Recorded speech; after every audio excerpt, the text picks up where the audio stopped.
আসসালামু আলাইকুম everyone, ইয়ানস kitchen আপনাদের স্বাগতম। আজ আপনাদের জন্য নিয়ে আসলাম Eid special chicken biryani. Chicken বিরিয়ানির স্বাদটা আর একটু বাড়িয়ে এবং সহজভাবে কিভাবে করা যায় আজ সেই রেসিপি আপনাদের সাথে শেয়ার করব। অনেক আপুই আছেন রান্না তেমন একটা ভালো পারেন না, কিন্তু তাদের জন্য আজকে আমি সহজভাবে এই চিকেন বিরিয়ানিটা কিভাবে রান্না করবেন সেই রেসিপি নিয়ে হাজির হলাম। আর সত্যি বলছি, চিকেন বিরিয়ানিটা এই ঈদে আপনারা বানিয়ে দেখুন, খুবই মজা। চলুন দেখি কিভাবে করা যায়।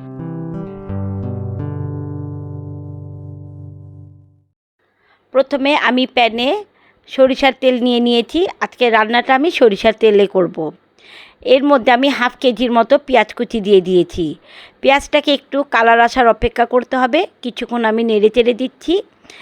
বিলিভ মি, আপনারা এই বিরিয়ানিটা খেলে বিরিয়ানিটার ফ্যান হয়ে যাবেন। কিছুক্ষণ পরে যখন পেঁয়াজটা একটু কালারে এসেছে তখন আমি একে একে এর মধ্যে মশলা দিচ্ছি। আদা রসুন বাটা দিলাম 2 টেবিল চামচ, দারচিনি এলাচি দিলাম 2 টুকরো করে। সব কিছু দিয়ে আবার একটু ভালো মতো কষিয়ে নিচ্ছি। আজকে একটু সহজভাবে করার চেষ্টা করেছি সেই আপুদের জন্য যারা একটু নতুন রাঁধুনি, তাদের জন্যই আজকে এই রেসিপিটা আমি করার চেষ্টা করেছি। কিছুটা বাদাম বাটা আমি এর মধ্যে দিয়ে দিয়েছি। এখন সামান্য একটু পানি দিয়ে এই বাদাম বাটাটাকে পেঁয়াজের সাথে একটু কষিয়ে নিতে হবে। বাদাম বাটাটা দিলে বিরিয়ানির স্বাদ অনেক গুণ বেড়ে যাবে। বিরিয়ানির মাংসটা রান্নার সময়ও খুব মাখা মাখা হবে এই বাদাম বাটার কারণে। এখন আমি এর মধ্যে 1 প্যাকেট রাঁধুনি বিরিয়ানি মশলা দিয়ে দিচ্ছি এবং সামান্য 1 চা চামচের মতো গরম মশলা গুঁড়া দিয়ে দিয়েছি। এই গরম মশলাটা আমার ঘরে করা। তার মধ্যে এখন আমি ফুল 1 প্যাকেট রাঁধুনি মশলাটা এর মধ্যে দিয়ে দিচ্ছি। যেহেতু আমি আর কোনো মশলা দেইনি, তাই এর জন্য আমি রাঁধুনি মশলাটা পুরো 1 প্যাকেটই এর মধ্যে দিয়ে দিয়েছি। আজকে আমি এখানে 1 কেজি চাল রান্না করব, তাই পুরোটা প্যাকেটই এর মধ্যে লেগে গিয়েছে। 1 কেজি চালের মধ্যে আমি 2.5 কেজির মতো মুরগির মাংস নিয়েছি। পেঁয়াজটা কষানো হয়ে গিয়েছে। এখন এর মধ্যে আমি মুরগির মাংসগুলো ছোট ছোট পিস করে নিয়েছি। ভালো মতো ধুয়ে এই পেঁয়াজের মধ্যে একটু মুরগির মাংসটাকে কষিয়ে নিব। আমি এর মধ্যে কোনো পরিমাণ পানি দেই নাই। এই মুরগির মাংস থেকে আপনার কিছুটা পানি উঠে আসবে, কোনো পানি দেওয়ার এখানে কোনো প্রয়োজন নেই। কিছুক্ষণ আমি এই মুরগির মাংসটাকে রান্না করে নিব। আপনারা চাইলে এই পর্যায়ে চিকেনের পরিবর্তে বিফ দিয়েও রান্না করতে পারেন। বিফ বিরিয়ানিও তো খুবই মজার হয়। আমি আজকে চিকেন বিরিয়ানিটা দিয়েই করেছি, যেহেতু বিফের খুব প্রাইস বেশি, তাই আমি এটা চিকেন দিয়ে একটু ট্রাই করেছি।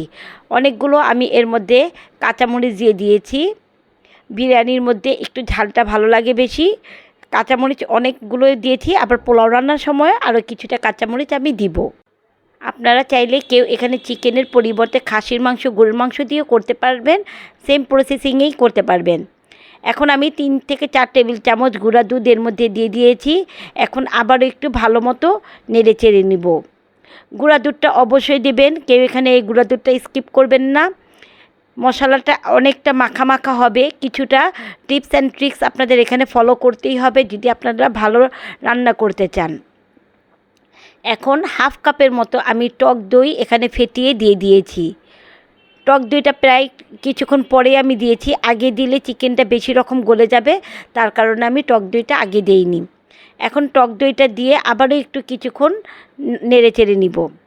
মাংসটা অনেকটা সিদ্ধ হয়ে গিয়েছে, আরও কিছুটা সিদ্ধ হওয়া বাকি আছে। আমি এখানে কোনো পরিমাণ পানি ব্যবহার করিনি, আর আপনারাও এখানে পানি দিবেন না। আমি ঢেকে কিছুক্ষণ আরও এটাকে রান্না করে নিব। আমি এখন চেক করে নিচ্ছি যে সিদ্ধ হয়েছে কি না। মুরগির মাংসগুলো একেবারে গলে গিয়েছে।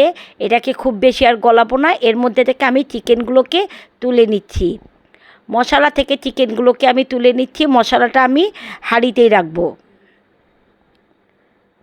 এক এক করে আমি মাংসগুলোকে মশলা থেকে আলাদা করে নিচ্ছি। এই মশলাতেই আমি চালটাকে দম দিব। চিকেনগুলো তুলে নিয়েছি। এখন এই মশলা দিয়ে আমি চালটাকে দম দিব। আমার কাছে এই হাঁড়িটা একটু ছোটো মনে হচ্ছিল, তাই আমি একটু বড় সাইজের হাঁড়িটাই নিয়েছি। অন্য হাঁড়িতে আমি এই মশলাগুলো ঢেলে দিয়েছি। আমি এর মধ্যেই চালটাকে ধুয়ে ভালো মতো ছেড়ে দিব। যে কোনো রান্নাতেই হাঁড়িটা একটু বড় নেওয়ার চেষ্টা করবেন। ছোটো নিলে আপনাদের পোলাওটা নাড়াচাড়া করতে প্রবলেম হবে, তাই একটু বড় নেওয়ার চেষ্টা করবেন। মশলাটা একটু ভাজা ভাজা হয়ে গিয়েছে। এখন এর মধ্যে আমি 1 কেজির মতো চাল ছেড়ে দিয়েছি, সাথে কিছুটা কিশমিশ দিয়ে আমি এর মধ্যে 1 কেজির মতো চাল ছেড়ে দিয়েছি। কিশমিশ, আলু বোখারা এগুলো সবই একটু দেওয়ার চেষ্টা করবেন, তাহলে আপনার রান্নাটা খুব বেশি শাহী হবে। আর আমি আজকে চালটাকে ধুয়ে কোনো 10 মিনিটের জন্য রাখিনি, আমি ধুয়ে সাথে সাথেই এই মশলাতে দিয়ে দিয়েছি। আজকের রান্নায় আমি চিনি গুঁড়া চালটা নিয়েছি, আপনারা চাইলে এর পরিবর্তে এখানে বাসমতি চালও দিতে পারেন। চালটা দিয়ে মশলার সাথে আমি ভালো মতো 5 মিনিটের মতো একটু ভেজে নিব, একটু নেড়ে চেড়ে নিব। এই অবস্থায় একটু নাড়তে থাকবেন, আবার খুব বেশি নাড়বেন না যেমন চালটা ভেঙে যায়, একটু নেড়ে চেড়ে নেবেন। এখন এর মধ্যে আমি 1 কেজি চালের জন্য 1.5 কেজির মতো পানি দিয়ে দিচ্ছি। সবসময় আপনারা এটা মাপটা খেয়াল রাখবেন, 1 কেজি চালের মধ্যে 1.5 কেজির মতো পানি দিতে হবে।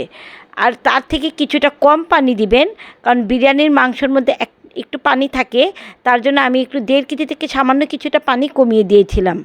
এখন এর মধ্যে কিছুটা মটরশুঁটি আমি দিয়ে দিচ্ছি। মটরশুঁটিগুলো আমি আগে থেকে একটু সিদ্ধ করে নিয়েছিলাম। এখন মটরশুঁটি দেওয়ার পর আমি পানিটাকে একটু টানিয়ে নিব। পানিটা টেনে আসছে, আপনারা চাইলে এই পর্যায়ে মটরশুঁটিটা অ্যাভয়েড করতে পারেন, আমার কাছে খুব বেশি ভালো লাগে তাই আমি দিয়েছি। 1 টুকরা লেবু আমি এখানে রসটা চিবিয়ে দিয়ে দিচ্ছি। এখন আমি এটাকে 10 মিনিটের জন্য একটু দমে রেখে দিব। ভালো মতো ঢেকে 10 মিনিটের জন্য আমি দমে রেখে দিব। ফিরছি 10 মিনিট পর, চালটা হয়ে গিয়েছে অনেকটা, উপর নিচ করে কিছুটা নেড়ে চেড়ে নিব। তারপর এর মধ্যে আমি সেই রান্না করা চিকেনগুলো উপর থেকে বিছিয়ে দিব। সেই মশলা থেকে তুলে রাখা চিকেনগুলো আমি চারপাশে একটু ছড়িয়ে দিচ্ছি। এক এক করে আমি চিকেনগুলোকে দিয়ে চারপাশে একটু ছড়িয়ে নিচ্ছি। এর মধ্যে আমি এখন কিছুটা আলু দিব। আলুগুলোকে আমি প্রথম থেকেই ছোট ছোট টুকরো করে সিদ্ধ করে নিয়েছিলাম এবং কিছুটা অরেঞ্জ ফুড কালার দিয়ে নিয়েছিলাম, আপনারা চাইলে ফুড কালার অ্যাভয়েডও করতে পারেন। এখন এই সব কিছুকে আমি ভালো মতো একটু উপর নিচ করে আবারও দমে রেখে দেব। এই মিক্সিংটা ভালো মতো করতে হবে যেন চালের সাথে মাংস এবং আলু সব ভালো মতো মিশে যায়। এখন আবারও 10 মিনিটের জন্য আমি দমে রাখবো। দমে দেওয়ার আগে আমি কিছুটা গোলাপ জল এর মধ্যে আমি অ্যাড করে দিয়েছি। আমি আজকের এই রান্নায় ঘি দেই নাই, সরিষার তেল দিয়েই রান্না করেছি।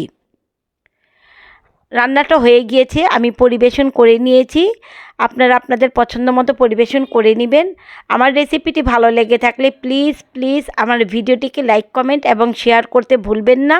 যারা এখনও আমার চ্যানেলটিকে সাবস্ক্রাইব করেননি, আমার ফেসবুক পেজটিকে ফলো করেননি, তারা চটজলদি করে ফেলুন এবং যারা করেছেন তাদের অসংখ্য ধন্যবাদ। আল্লাহ হাফেজ।